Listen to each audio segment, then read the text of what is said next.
Jepang dikenal sebagai negara yang aman, tertib dan memiliki tingkat kejahatan yang rendah. Namun pada akhir tahun 1988 sebuah kasus muncul dan menghancurkan citra itu.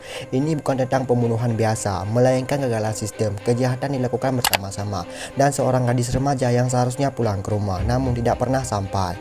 Namanya adalah Junko Furuta. Latar belakang korban: Junko Furuta lahir pada 18 Januari 1971 di Misato Prefektur Saitama, Jepang.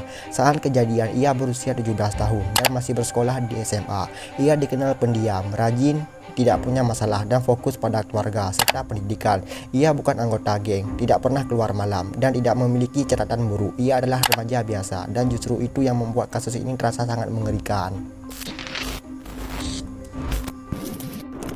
Hari penculikan. Pada tanggal 25 November 1988, sepulang sekolah, Junko berjalan sendiri menuju rumahnya. Di perjalanan ia bertemu dengan Hiroshi Miyono, seorang anggota geng lokal. Miyono tidak sendirian, dia bersama 4 orang temannya. Dengan ancaman dan tekanan, Junko dipaksa ikut bersama mereka. Para pelaku mengaku memiliki koneksi dengan kelompok kriminal dan mengancam akan menyakiti keluarganya jika ia melawan atau melapor. Dalam keadaan ketakutan, Junko dibawa pergi. Sejak hari itu ia tidak pernah kembali ke rumah. Tempat penyekapan, Junko kemudian dibawa ke sebuah rumah di wilayah Ayase, Tokyo, rumah milik orang tua Hiroshi Miyono. Orang tua pelaku sebenarnya berada di rumah dan mencurigai ada sesuatu yang tidak beres, namun tidak melapor ke polisi. Di rumah inilah Junko disekap 44 hari. Selama lebih dari 1 bulan, tidak ada satupun orang dewasa yang benar-benar menghentikan kejahatan tersebut.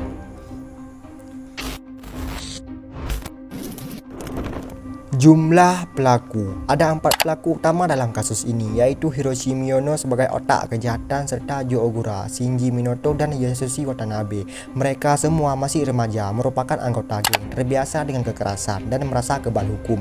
Selain keempat pelaku utama, terdapat banyak orang lain yang datang ke rumah tersebut, mengetahui bahwa Junko disekap namun memilih untuk diam. Ini bukan kejahatan satu orang, melainkan kejahatan kolektif. Faktor penyebab kejahatan. Kejahatan ini bisa terus berlangsung karena beberapa faktor budaya, takut melapor yang membuat orang enggan ikut campur, terutama saat berhadapan dengan anggota geng. Reputasi para pelaku yang dikenal berbahaya membuat ancaman mereka terasa nyata. Kegagalan orang dewasa, khususnya orang tua pelaku yang mengetahui adanya penyekapan namun tidak bertindak, memperparah keadaan. Ditambah lagi sistem hukum remaja saat itu memberikan hukuman ringan sehingga para pelaku tidak takut pada konsekuensi. Semua faktor ini menciptakan lingkungan yang membiarkan kejahatan terjadi tanpa hambatan. Penyekapan Junko. Selama 44 hari penyekapan, Junko berulang kali dijadikan samsak, dibakar dan dipaksa berdiri di atas balkon saat musim dingin. Ditambah lagi tidak diberi makan, dipaksa meminum. Banyak ahli kriminal menyebut kasus ini sebagai salah satu paling kejam dalam sejarah modern Jepang, bukan karena satu kejadian, melainkan karena lamanya penderitaan serta banyaknya orang yang membiarkan hal itu terjadi. Kondisi memburuk dan kematian korban. Pada awal Januari 1989, kondisi Junko semakin memburuk akibat akumulasi kekerasan yang dia alami. Ia akhirnya meninggal dunia. Kematian ini bukan hasil satu tindakan tunggal, melainkan akibat penderitaan berkepanjangan yang dibiarkan tanpa pertolongan medis. Saat menyadari bahwa Junko telah meninggal, para pelaku panik. Mereka memahami bahwa jika tubuhnya ditemukan, kondisi fisiknya akan langsung menunjukkan tingkat kekerasan yang tidak mungkin disangkal. Kepanikan dan keputusan pelaku. Para pelaku tidak memilih untuk melapor atau bertanggung jawab. Mereka justru berfokus pada upaya menghilangkan bukti. Setelah memastikan korban tewas, keempat pelaku remaja tersebut panik dan berniat menghilangkan jejak. Mereka membungkus jasad Junko dengan selimut, dimasukkan ke dalam drum minyak berukuran 55 galon, sekitar 200 liter. Drum tersebut kemudian diisi dengan beton, adonan semen untuk menutupi dan mengawetkan jasad di dalamnya. Drum berisi jasad tersebut kemudian dibuang di tempat konstruksi di daerah kota Tokyo.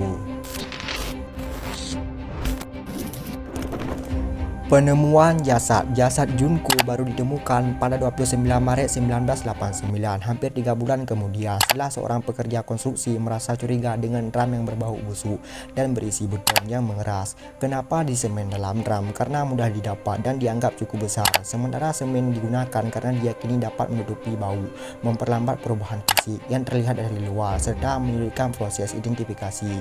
Keputusan ini bukanlah rencana cerdas, melainkan tindakan impulsif yang lahir dari kepanikan dan keyakinan keliru bahwa mereka bisa lolos dari hukum. keyakinan palsu para pelaku. Dengan menutup tubuh Junko di dalam drum berisi semen, para pelaku merasa telah mengamankan situasi. Mereka yakin kasus ini tidak akan pernah terungkap atau setidaknya bertunda sangat lama. Tindakan menjadi bukti. Tindakan ini menjadi bukti penting yang menunjukkan kesadaran penuh para pelaku bahwa kejahatan besar telah terjadi dan mereka secara aktif berusaha menghindari tanggung jawab hukum.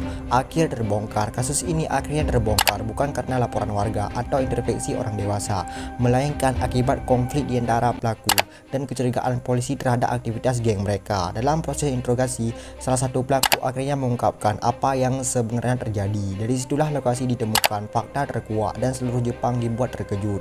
Media nasional menyebutnya sebagai salah satu kasus paling kejam dalam sejarah modern Jepang.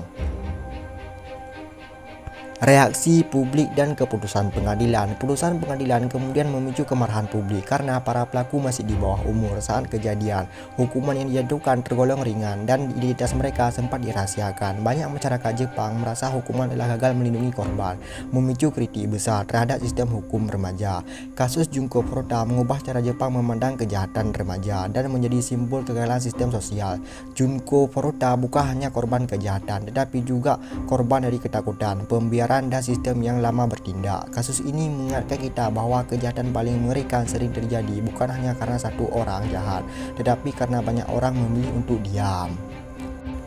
Terima kasih telah menonton, jangan lupa like dan subscribe. Saya Aris Story Lab undurkan diri.